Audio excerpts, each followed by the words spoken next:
Assalamualaikum warahmatullahi wabarakatuh. Pada kesempatan kali ini, kami dari kelompok 4 kelas MBS 6I akan mempresentasikan tentang pelanggan dan perilaku konsumen untuk memenuhi tugas mata kuliah Manajemen Pemasaran Syariah yang diampu oleh Ibu Siti Kalimah.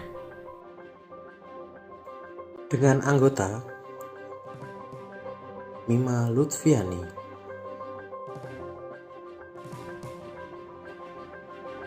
Nur Ikwan Yudhistira,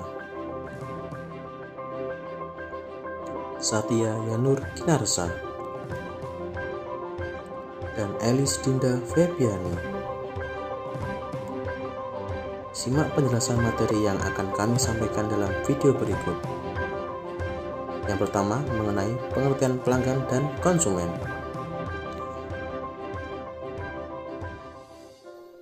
Assalamualaikum warahmatullahi wabarakatuh. Di sini saya Mima Lutfiani, NIM 406. Saya akan menjelaskan pengertian mengenai pelanggan dan juga konsumen. Yang pertama yaitu pengertian pelanggan. Pelanggan merupakan pembeli atau pengguna jasa yang melakukan kegiatan pembelian atau penggunaan jasa yang melakukan kegiatan secara berulang-ulang sehingga mereka mendapatkan kepuasan tersendiri sehingga menjadi kebiasaan mereka untuk membeli barang atau menggunakan jasa tersebut. Nah, di sini pelanggan dibagi menjadi dua. Yang pertama yaitu pelanggan internal dan pelanggan eksternal. Pelanggan internal merupakan pelanggan yang berasal dari dalam perusahaan itu sendiri. Sedangkan pelanggan eksternal merupakan pelanggan yang berasal dari luar organisasi perusahaan tersebut. Nah, yang kedua yaitu pengertian dari konsumen.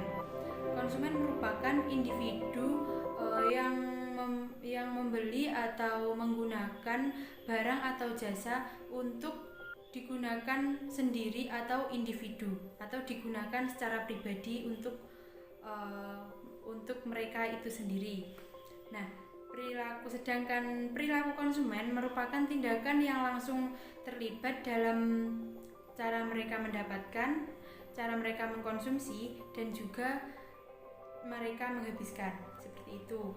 Nah, untuk selanjutnya yaitu ada faktor-faktor yang mempengaruhi perilaku konsumen itu sendiri. Yang pertama ada kebudayaan, yang kedua ada sosial, yang ketiga ada faktor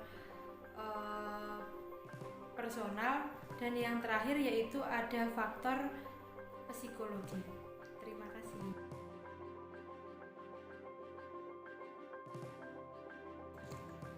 Karakteristik nilai bagi pelanggan dan kepuasan. Pemasaran bukan hanya mengenai penjualan barang atau jasa dari tangan produsen kepada konsumen, tetapi juga harus memperhatikan kepuasan, keinginan, dan kebutuhan para konsumennya, di mana hal ini dapat menciptakan suatu pembelian secara berulang atau loyalitas, di mana loyalitas merupakan suatu tujuan dari bisnis.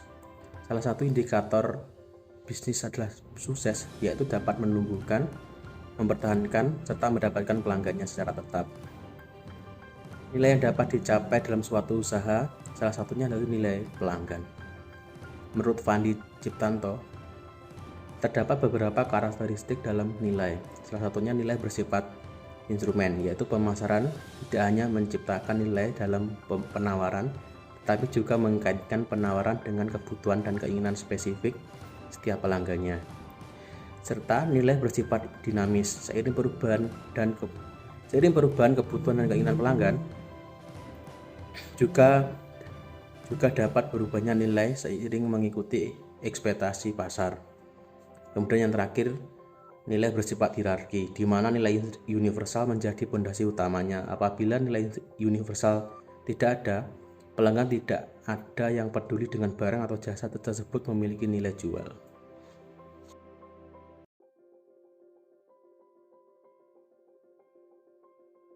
Perusahaan dapat memberikan nilai kepuasan atas produk yang dipasarkan. Perusahaan merupakan suatu bentuk organisasi produksi yang berusaha melayani kebutuhan masyarakat selaku konsumen.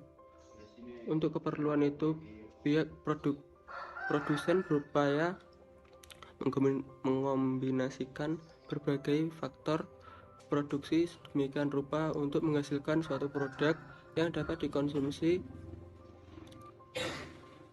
oleh konsumen.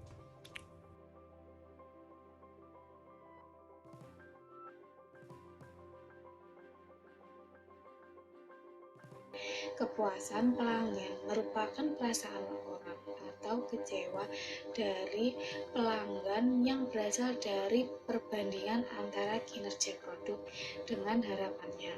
Kepuasan pelanggan dalam pemasaran syariah tidak hanya berbentuk kesesuaian antara kinerja produk dan harapan pelanggan secara material, tetapi juga kesesuaian antara kinerja produk dengan harapan pelanggan secara spiritual.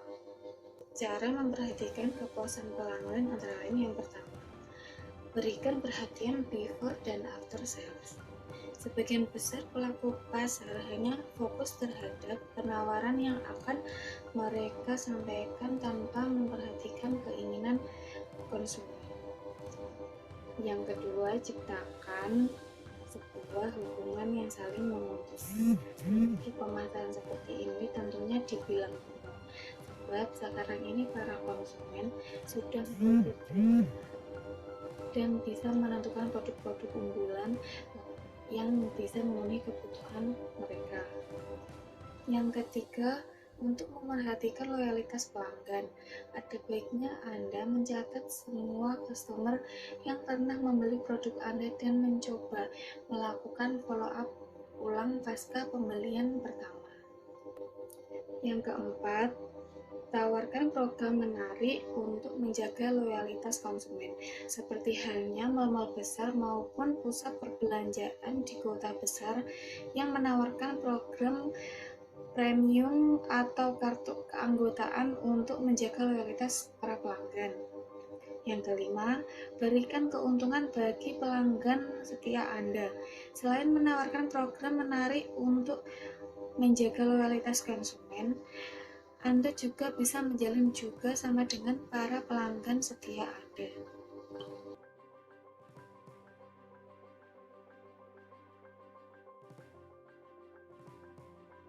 Konsep dan pemasaran mutu dan nilai produk.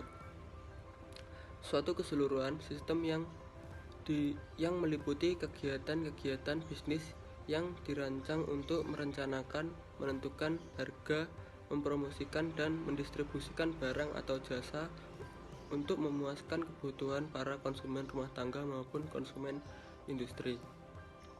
Termasuk di dalamnya upaya menjaga mutu produk sesuai rencana.